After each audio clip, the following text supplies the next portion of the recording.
The video you're about to watch by ProcInc has an image at the end of Dr. Reverend Miles Bateman, a YouTube evangelist with the username moonlightbateman. The original version of this video was reported by Bateman to YouTube and taken down, supposedly for containing an image of Bateman that he considered private, despite the fact that the image is used on his MySpace profile, which is hyperlinked on his YouTube profile. In this version of the video, his YouTube profile image is used instead, with a bar across his eyes, just to be absolutely certain that the video is within YouTube's privacy policy. In the past, Bateman has petitioned to get videos taken down for simply mentioning his username. Since YouTube doesn't actually review these sorts of accusations, he's been successful and thinks he is in the right. It's only a matter of time before he gets YouTube to remove this version as well. Moonlight Bateman needs to learn a lesson about using censorship to crush criticism. Please help ProcInc and I make this video viral by mirroring, favoriting, and commenting. Instructions for mirroring videos are on the sidebar. Christian fundamentalists have always wanted to believe that their country was founded as a Christian nation and have used as many ambiguous quotes and dubious pieces of trivia in an attempt to support this erroneous assertion. Of course, they have no trouble using the quotes that refer to the Founding Fathers' belief in some sort of deity to reinforce they were Christians, but it never occurs to them that deists believe in gods too, and the multiple anti-Christian tirades given by the majority of the Founding Fathers does nothing to sway their delusion. Even when they explain why explicitly and reflect the view of a non-Christian nation in their political documents, apologians are adamant that somehow, despite all of this, both the Founding Fathers and their nation were Christian, because they want to do whatever they can to attribute what is generally perceived as positive forces to their personal religion. The reverse effect occurs when it comes to negative historical forces. In my video, The Whore of Capitalism, Part 1, I gave a brief assessment of the claims that Hitler based his atrocious racial and social control policy on some kind of Darwinian or evolutionary principle, or in general that Hitler supported or imposed such principles. He in fact did the opposite. However, with a few minutes to spare, I also discussed his religious beliefs in very vague detail, which understandably attracted criticism. When a person's only objective in a discussion is to make the opposition look like a negative force, they're often just attributed to Hitler. The main reason for this is obvious: the combined atrocity of the totalitarian Nazi Empire, the Holocaust and World War II has thoroughly dehumanized and even demonized Hitler in a way originally reserved for ancient and classical despots of more brutal times. But there's also the deeper reason that Hitler was such an enigma. People strive to understand exactly what he was, since the amount of evil we attribute to him fascinates us, which is evident by the bulk of major documentaries somehow revolving around him. However, one myth in circulation about Hitler is not shrouded by very much ambiguity or confusion: the myth that Hitler was an atheist. The only way that one could possibly pronounce this is if they were willing to believe it in advance before seeing any of the evidence and refusing to change their mind after the evidence is presented. This is of course the definition of apologetics. Although Hitler professed a positive belief in a personal God and the importance of faith in both God and Christianity, both publicly and in private discourse, and although no quotes that denounce the existence of God or Jesus ever existed, and although Hitler made plenty of not only anti-atheist tirades, but also positive actions of persecution against German atheists, Christian apologians continue to spread the erroneous meme of Hitler's atheism. Then in 1952, a collection of Hitler's monologues compiled by his secretary was published, with a subsequent English edition being released a year later. The transcriptions were deemed authentic by Nazi architect Albert Speer. Within these transcriptions, fundamentalists feel as if they have found the evidence they finally need that Hitler was not a Christian by extracting short snippets of quotations of the book where he appears to be bagging out Christianity with a particularly high level of venom. Many scholars, even ones whom this topic would be of interest, seem to casually take these received quotations at face value. Richard Dawkins, in his 2006 book The God Delusion, gives the quotations a full acknowledgement to contrast against his earlier pro-Christian orations. He also gave the most reasonable explanations that Hitler experienced a bitterness or disillusionment towards Christianity by the end of his life, or perhaps was simply lying on one of the occasions.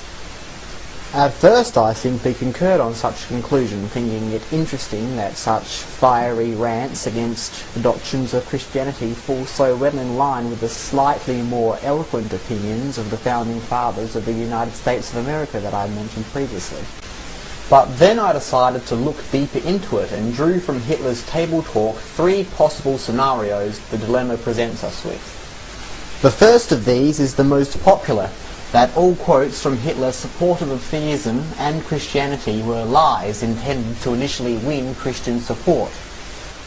Okay, first of all, I'm not entirely sure how this scenario is meant to in any way save face for Christianity. Whether he believed his own words or not, Hitler's demagoguery and promise to take revenge on the Christ-killing Jewish people succeeded in winning almost universal mainstream Christian support in Germany. So whether or not Hitler was an atheist is already overshadowed by the definite fact that Nazi Germany was Christian. It's also, in my humble opinion, that for an atheist pretending to be a Christian to gain power, Hitler certainly went out of his way to follow through with his actions like he did and dismantle all free-thinking organizations in Germany, replacing them with ecumenical organizations, and then executing atheists en masse. In short, Nazi Germany was the least atheist-friendly country of its time. I won't spend too much time either on the fact that Hitler was true to his word in not closing or interfering with any Christian churches during his reign as either Chancellor or Führer, only ever becoming involved with the churches in an attempt to assimilate them into a single evangelical united church. The churches of Christianity refused, since the different tenets of its sects were too divided and hostile towards each other, and no interference occurred since. Add to this that Hitler knew his way around the Bible, attended church regularly, was never excommunicated from the church, nor formally renounced his Catholicism, and even that he credits his transformation to anti-Semitism to previously existing Christian anti-Semite groups. And I, again, in my humble opinion, am starting to think that there is definitely insufficient evidence of Hitler's past ever being insincere about its religious intentions and, more importantly, religious actions.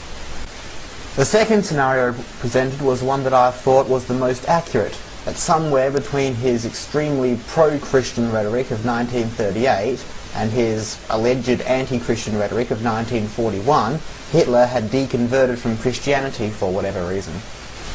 Again, how is this an argument for atheism inspiring Hitler's immorality? Since the establishment of concentration camps, the plan to conquer Europe, totalitarian state control and revenge on the Jewish people all occurred before Hitler's alleged deconversion, then clearly the guy was immoral long before he was an atheist. That being said, Hitler wasn't an atheist during this period, or even during the same sitting of his anti-Christian rhetoric. He spoke vehemently against atheism in favour of a belief in God.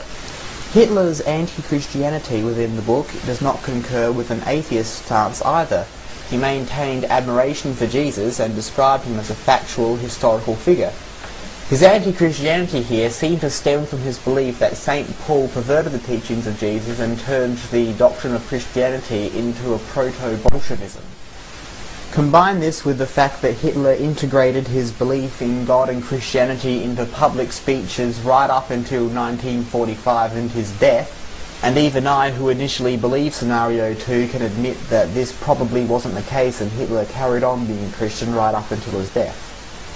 This brings us to the final of the 3 realistic scenarios, and the one apologians would be the most willing to ignore or deny. That due to the anti-Christianity of table talk being an isolated collection of anomalous quotes with no audio recording, and the only confirmation of authenticity coming from a Nazi who stated that even after 1942 Hitler remained publicly and privately pious, there are unaddressed problems regarding the anti-Christian rhetoric of table talk.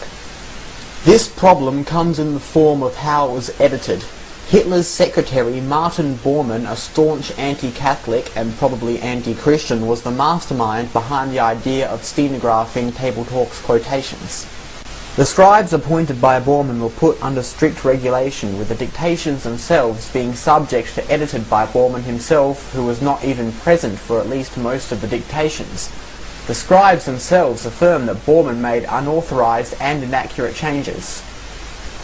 Atheism, although steadily increasing in the most progressive countries, forms a very modest fraction of the world population at present. This is as expected from such a state of affairs that when actively applied relies much on rational inquiry, which many people would rather not exert. It's also a testament to their collective passiveness, as atheism has never had an inquisition, holy war or conquest/mission to evangelize by the sword if necessary. Despite this, many dishonest religious leaders are willing to spread whatever lie they can to support their position, and what all Christians hold as the ultimate godly behaviour one day will be expressed as a warning against atheist morality the next. Policies, quotations, friends, clerics, pastors, lovers, motives, means and methods of Hitler all unanimously agree that he was in all certainty not an atheist and got away with most of what he did by appealing to Germany's unwarranted mistrust of atheists. Unless religious leaders of the present are determined to prevent us from learning from history, it's highly recommended they stop spreading this falsehood.